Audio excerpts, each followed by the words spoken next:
खबर दे रहे हैं आपको कोट गुलाम मोहम्मद से। कोट गुलाम मोहम्मद के टीएमओ रमीज और एडमिनिस्ट्रेटर इशरत हुसैन मंगी ने कोट गुलाम मोहम्मद वाटर सप्लाई स्टेशन और जमड़ाव कैनाल के दौरे के दौरान बताया कि शहरियों को पानी की फराहमी समेत दीगर सफाई सुथराई का काम टाउन कमेटी इंतजामिया की जिम्मेदारी है।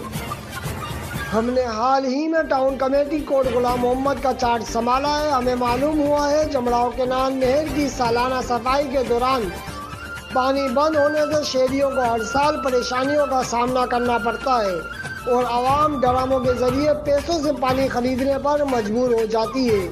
इस दफ़ा इंशाअल्लाह हमारी कोशिश होगी कि पानी बंदी के दौरान शहरियों को पानी की फराहमी यकीनी बनाएं।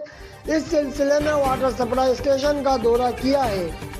यहाँ पर भी बहुत सारे मसाइल हैं। मशीनें नाकारा हुई हैं। बड़ी पाइपलाइन जो शहर को पानी फराहम करती है उसका भी आर्जी काम किया हुआ है।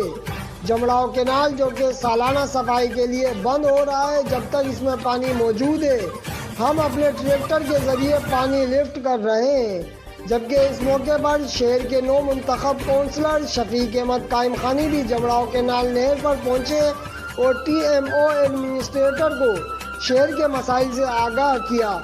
इस मौके पर उन्होंने कहा कि शहर के मसाइल मिल बैठ कर हल करेंगे। अब्दुल रशीद सामरी, आज़ाद रियासत न्यूज़, कोट गुलाम मोहम्मद।